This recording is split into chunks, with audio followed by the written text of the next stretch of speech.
नमस्कार दोस्तों, स्वागत है आपका हमारी यूट्यूब चैनल में। दोस्तों आज हम पढ़ने जा रहे हैं फार्मास्यूटिकल बायोटेक्नोलॉजी की यूनिट सेकंड। फर्स्ट यूनिट अपन ने कंप्लीट कर ली है, उसकी वीडियो आप प्लेलिस्ट में जाके देख सकते हो हमारे चैनल पे। तो इस वीडियो को शुरू करते हैं दोस्तों। फर्स्ट देखते हैं इसमें study of cloning vector, restriction endonuclease and DNA ligase. इनके तीनों के बारे में स्टडी करेंगे अपन। क्लोनिंग वेक्टर है फर्स्ट, सेकंड रेस्ट्रिक्शन एंडोन्यूक्लियस और लाइगेज। मतलब क्लोनिंग वेक्टर का मतलब तो हो गया जो जो कट किए हुए डीएनए को अपने साथ बाइंड करके ग्रो करने के लिए काम में आता है। और सेकंड रेस्ट्रिक्शन एंडोन्यूक्लियस जो कटिंग करने के लिए काम में आता है। और लाइगेज मतलब दो चीज़ों को बाइंड करने के काम में आता है। तो आगे देखें किस चीज़ को बाइंड करने के काम में आता है। दोस्तों वीडियो को पूरी देखना, स्किप मत करना, जिससे आपको टॉपिक पूरा कंप्लीट समझ में आ जाए। तो शुरू करते हैं study of cloning vector.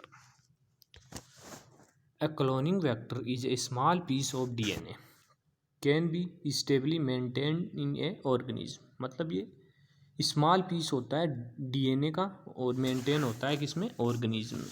And it is into which A foreign DNA fragment can be inserted for cloning purpose.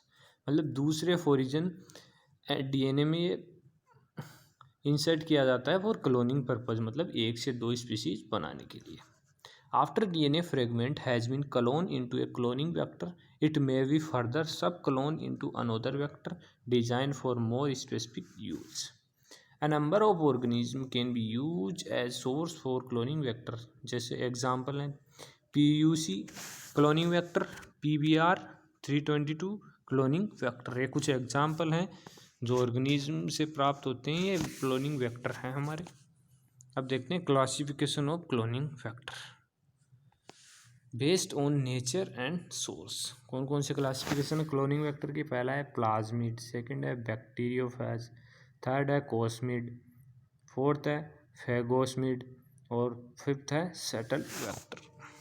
अब इनके बारे में थोड़ा सा डिटेल देख लेते हैं एक बार। क्या होते हैं plasmid are extra chromosomal self replicating and double standard close and circular DNA. मतलब ये स्ट्रक्चर में सर्कुलर होता है और एक्स्ट्रा क्रोमोसोमल होता है, डबल स्टैंडर्ड डीएनए होता है। Molecular usually present in prokaryotic cell में प्रेजेंट होता है mainly. It can carry a foreign DNA 5 से 15 किलो बेस पेयर साइज। मतलब इसमें जो डीएनए होता है वो 5 से 15 किलो बेस पेयर साइज का होता है। एग्जाम्पल है इसका PBR 322। Some plasmid carries gene to plant cell. मतलब कुछ ऐसे प्लाज्मिड होते हैं जो जीन रखते हैं प्लांट सेल का, उनका एग्जाम्पल है TI प्लाज्मिड। आगे देखते हैं दोस्तों, यह स्ट्रक्चर है एक हमारे प्लाज्मिड की PBR 322 की इज वाइडली यूज है इकोलाई क्लोनिंग वेक्टर। जब इकोलाई में अपन किसी भी डीएनए फ्रेगमेंट की ग्रोथ करवाते हैं तो उसमें यूज होता है हमारा क्लोनिंग वेक्टर। इसकी स्ट्रक्चर देख लो दोस्तों, थोड़ी हार्ड लग रही है लेकिन एक बार आप इसको राइट करके देख लेना दोस्तों, आपको याद हो जाएगी। यह है हमारा PBR 322। किसने बताया था इसके बारे में? बाय हर्बर्ट बोयर इन 1977 में। हर्बर्ट बोयर ने, ये इंपॉर्टेंट क्वेश्चन है दोस्तों। स्ट्रक्चर इतना वो नहीं है, स्ट्रक्चर तो अपने क्वेश्चन को डिफाइन एक्सप्लेन करने के लिए काम आती है, लेकिन ये हमारे कम्पिटिटिव एग्जाम में काम आते हैं दोस्तों शॉर्ट क्वेश्चन के रूप में। By Herbert Boyer and in 1977 में। इसके बाद देख लेते हैं PUC vector. PUC plasmid are small high copy number plasmid size 2686 BP। यह इसकी स्ट्रक्चर है दोस्तों, PUC 19 और 2686 BP। This series of cloning vector were developed by Messing and co-workers in the University of California। ये भी important question है दोस्तों, note down कर लेना इसको। आपके ये ज़रूरी नहीं है कि ये कंपटीशन एग्ज़ाम में आए, आपके एग्ज़ाम में भी आ सकता है, मेन एग्ज़ाम में भी आ सकता है, 1-2 नंबर के। इसके बाद देखते हैं bacteriophage. Bacteriophage or phages are virus that infect bacterial cells. Some phages are widely use as, मतलब मेनली जो वायरस बैक्टीरिया होते हैं वो स्पीसीज़ को इफेक्ट करते हैं, डिजीज़ पैदा करते हैं, लेकिन कुछ होते हैं जो क्लोनिंग वेक्टर के रूप में भी काम आते हैं।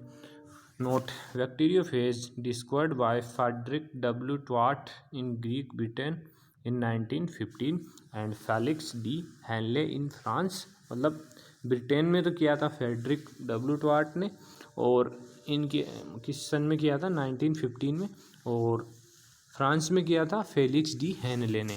कब किया था? 1917 में। यह भी इंपॉर्टेंट क्वेश्चन हो गया दोस्तों, इसको अपने नोट में लिखा है। इसके बाद देखते हैं phagemid vector. Phagemid vector are prepared artificially like cosmid by combing the future of phages. मतलब ये आर्टिफिशियली बनाया हुआ होता है plasmid, as the name suggested. Study of restriction endonuclease, इसकी स्टडी करते हैं दोस्तों। Restriction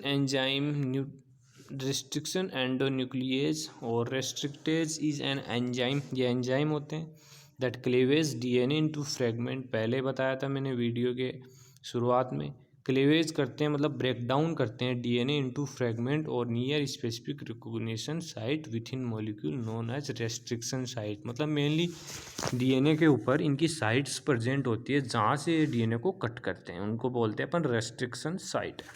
over 3000 restriction enzyme have been studied in detail. मतलब 3000 से भी ज़्यादा रेस्ट्रिक्शन एंजाइम के बारे में स्टडी की जा चुकी है। एंड मोर देन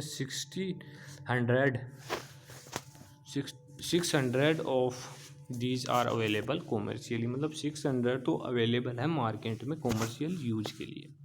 इसके बाद देखते हैं टाइप कितने हैं रेस्ट्रिक्शन एंडोन्यूक्लियस की। 3 टाइप में डिवाइड किया गया दोस्तों, type first, type second, type third. देखते हैं तीनों के बारे में। टाइप फर्स्ट रेस्ट्रिक्शन एंडोन्यूक्लियस, इसमें क्या है दोस्तों, these are complex type of endonuclease. याद रखना, complex type of endonuclease which cleavage only one strand of DNA. इसको रेड मार्क में डिवाइड किया है हमने, मतलब ये इम्पोर्टेंट है इस टाइप फर्स्ट रेस्ट्रिक्शन एंडोन्यूक्लियस के लिए कि ये only one strand of DNA को ब्रेक करता है। These enzyme are have a recognition sequence about 15 base pair length. They require magnesium ion and ATP for their functioning. मतलब अपने फंक्शन को प्रॉपर करने के लिए मैग्नीशियम आयन और एटीपी का यूज करता है। दोस्तों आशा करता हूँ आपको सब कुछ समझ में आ रहा होगा। अगर फिर भी कोई डाउट हो तो आप हमें कमेंट करके बता सकते हैं, कोई दिक्कत हो तो हम आपकी प्रॉब्लम सोल्व करेंगे।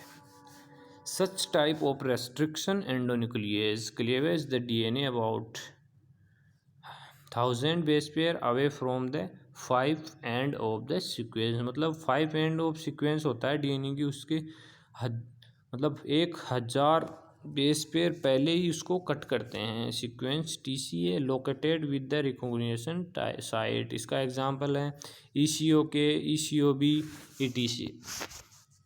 Type second restriction endonuclease, these are the most important endonuclease for gene cloning and hence for rDNA technology. These enzyme are most stable enzyme होता है।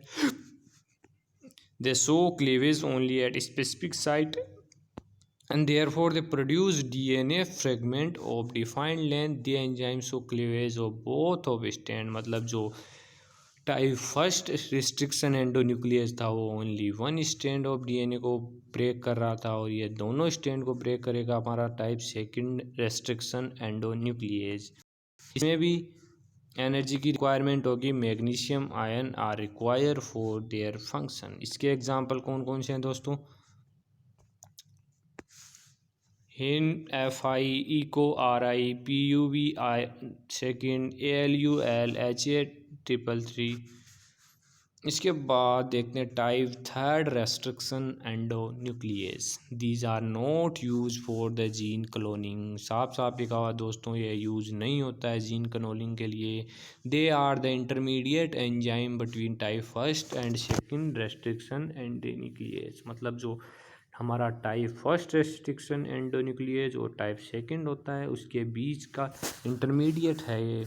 They require magnesium ion ATP for cleavage and they cleavage the DNA as well definite site the immediate vicinity of recognition sequence. इसके example है दोस्तों HINF third ETC। इसके अलावा भी है कुछ। अब देखते हैं स्टडी ऑफ DNA लाइगेज। दोस्तों ऊपर हमने रेस्ट्रिक्शन एंडोन्यूक्लियेज के बारे में पढ़ा था, अब देखें अपन DNA लाइगेज क्या होता है। DNA लाइगेज मेनली समझ लो लाइगेज हो गया, वो दो चीज़ों को आपस में जोड़ेगा, मतलब दो DNA स्ट्रैंड को बाइंड करेगा। Enzyme join the end of two double stranded DNA molecule, this process is called as ligation. दोस्तों बहुत ही आसान है ये, सिंपल भाषा में नोट्स बनाए हैं हमने। Phosphodiester bond is form between 5 phosphorus bond of nucleotide and 1 DNA fragment and 3 hydroxyl end of other require ATP and NAD और its activity। मतलब इसमें ATP और NAD रिक्वायर्ड होती है और इसमें बॉन्ड बनता है फॉस्फोडाइएस्टर, जो किसके बीच बनता है 5 फॉस्फोरस न्यूक्लियोटाइड और 3 हाइड्रोक्साइड एंड के बीच में। इसके बाद देखते हैं type of DNA ligase. First है E coli DNA ligase. E coli DNA ligase में क्या होता है, this enzyme is enclose by gene in E coli as well as most prokaryotic and use energy from nicotinamide and adenine dinucleotide. मतलब nicotinamide adenine dinucleotide से energy प्राप्त करता है और क्लेवेज कर दे, cleavage to create phosphodiester bond. T4 DNA ligase. First हो गया इकोलाई DNA लाइगेज, सेकंड है T4 DNA लाइगेज। T4 को भी देख लेते हैं दोस्तों। The DNA ligase from bacteriophage T4 is the ligase most commonly use in laboratory research. ये मेनली लेबोरेटरी रिसर्च में यूज होता है। इट कैन लाइगेट कोहेसिव और स्टिकी एंड ऑफ DNA। मतलब जो स्टिक एंड और कोहेसिव एंड होते हैं DNA को, उनको लाइगेट करने मतलब जोड़ने का काम करता है oligonucleotides. As well as RNA और DNA hybrid but not single stranded nucleic acid. Mechanism देख लेते हैं DNA लाइगेज की, डायग्राम के द्वारा बहुत ही सिंपल भाषा में देखा है दोस्तों। देखो आप भी आसानी से समझ में आ जाएगा आपको। ये मेनली एग्जाम्पल है DNA है, ये दो टुकड़ों में डिवाइड किया गया है। तो ये इसका 3OH और ये 5 और ये 3OH और 5 फॉस्फोरस ये बॉन्ड हो गए। अब DNA T4 DNA लाइगेज आया, प्लस ATP की और मैग्नीशियम क्लोराइड की प्रेजेंस में एनर्जी मिलती है इसको, फिर ये अपनी प्रोसेस स्टार्ट करेगा। तो ये बॉन्ड जो है DNA इसकी तरफ आकर्षित होगा, मतलब ये एक दूसरे के पास आएंगे और ये एक दूसरे से बाइंड हो जाएंगे। स्टिकी DNA लाइगेशन हो गया दोस्तों। इसी प्रोसेस को हम बोलते हैं DNA लाइगेशन। तो दोस्तों कैसी लगी हमारी वीडियो? अगर वीडियो अच्छी लगी तो वीडियो को लाइक कर दो और चैनल को सब्सक्राइब कर लो और अपने दोस्तों को भी शेयर कर दो वीडियो को, जिससे उनकी भी एग्ज़ाम प्रिपरेशन अच्छे से चल सके। दोस्तों मिलते हैं नेक्स्ट वीडियो में, तब तक धन्यवाद दोस्तों।